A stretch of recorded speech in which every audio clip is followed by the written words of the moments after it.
I'm going to be talking about Animazement. It's a convention I went to this past May, but more specifically, I'm going to be talking about what to do when plans go awry when you're preparing for the Artist Alley. My notes on my phone, so that's why I keep looking at it. A bit of an introduction. Animazement is a convention in North Carolina. I go to it every single year.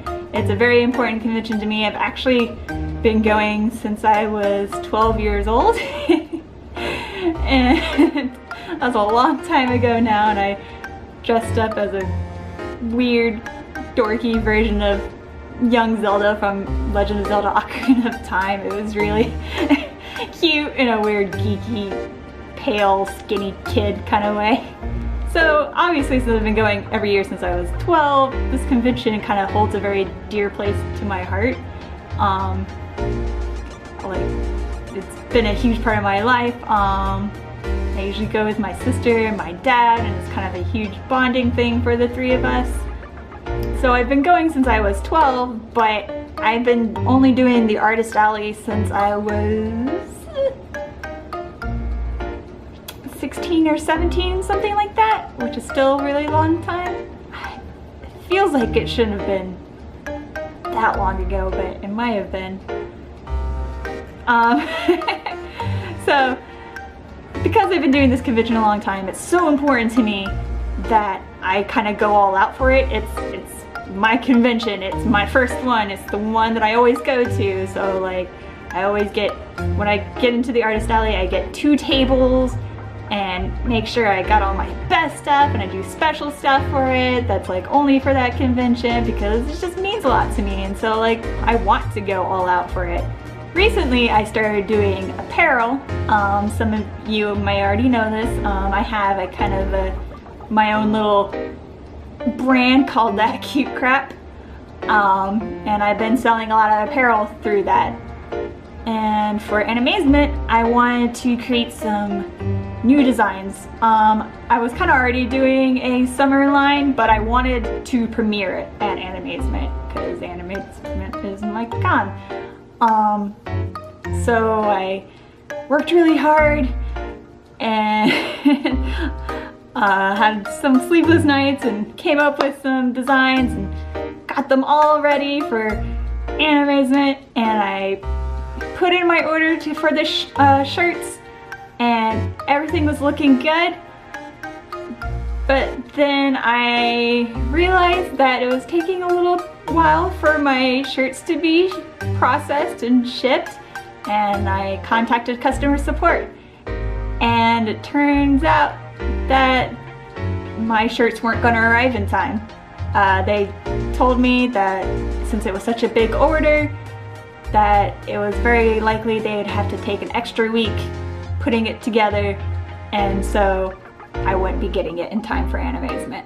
So it really sucked, because not only was it just new apparel that I really wanted to debut at Animazement, but it was also a restock of all my old apparel. So I was kind of freaking out. So I thought I was giving myself a lot of time for it to arrive, but it was a much bigger order than I've done before, and I really didn't take into account the fact that it was a bigger order, so it would take a bit more time to process. And so yeah, that was something I didn't count on happening. At first, I cried when I heard that news. Don't worry, I did not take it out on customer support. It's my own fault that I didn't get it in on time. But yeah, I cried. I talked to my best friend. I was like, I can't, it's not coming in time. I don't know what to do, because I had 2 tables for Animazement, and I have one side of my table which has all my illustration prints, whatnot, and stickers, phone charms, all of that, all the kind of stuff like that.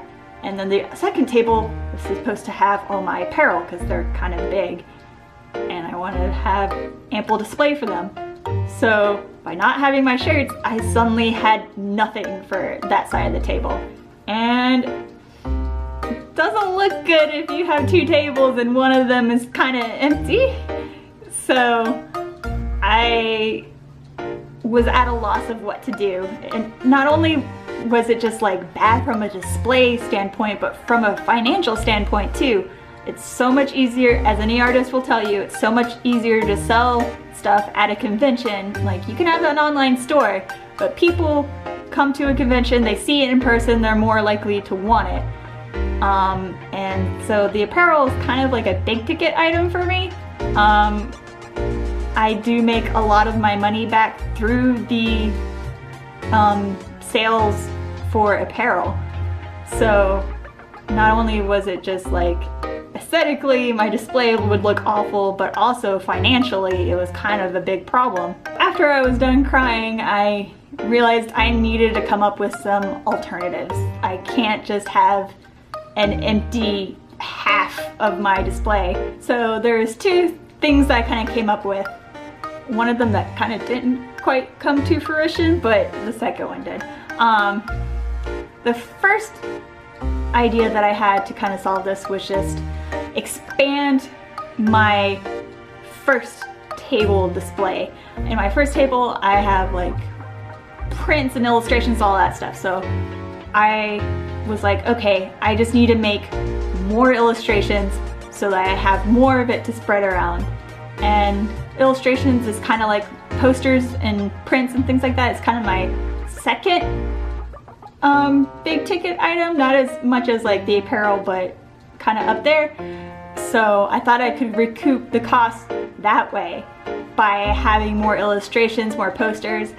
I ended up making a lot more of those and making the holographic versions of the posters, so I'd have something very, like, not only I had a lot more of those items, but also like people like sparkly things. I like sparkly things, and so when I see something sparkly while I walk by, I'm kind of like, ooh, sparkles.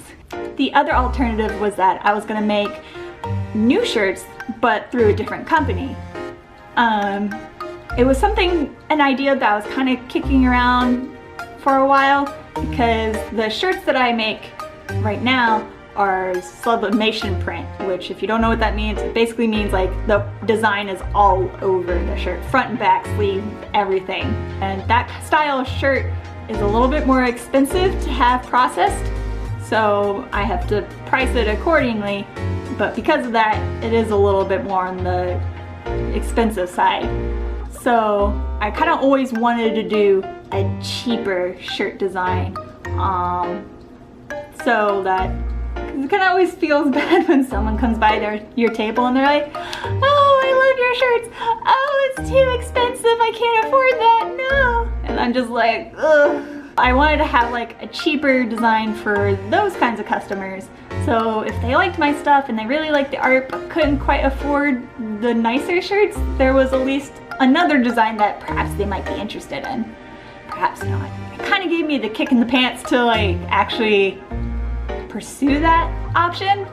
And I ended up finding, after a long night of reading reviews and researching and whatnot, I came upon a company that I felt really good about, and took some old prints of mine that I have and repurposed them into t-shirt designs. Some of these, the designs I ended up choosing were designs that people had requested to be on shirts for a while, and I was like, I don't know, but ended up working for this.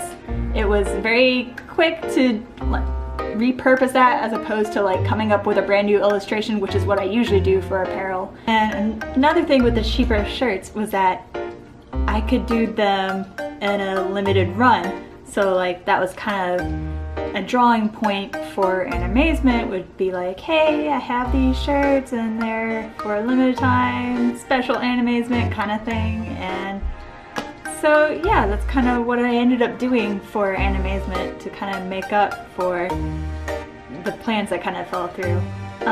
So I guess the moral of the story is that, I don't know, I think it's just a good lesson to like, don't let setbacks break you.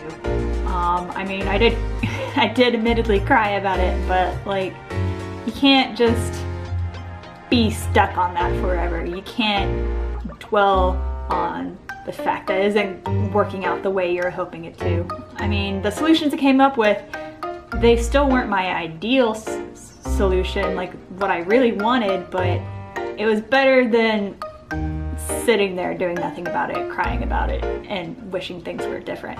Think on your feet, you know, and take it as an opportunity to be like, okay, this is wrong, but how can I solve this problem? It's a good kind of problem-solving exercise. Not really exercise because you don't want it to happen, but anyways, so like to kind of flex your brain, what other things could I do?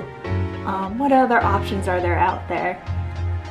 It's really good, especially if you're trying to make some kind of living off of this, to be flexible. And this was definitely a challenge for me.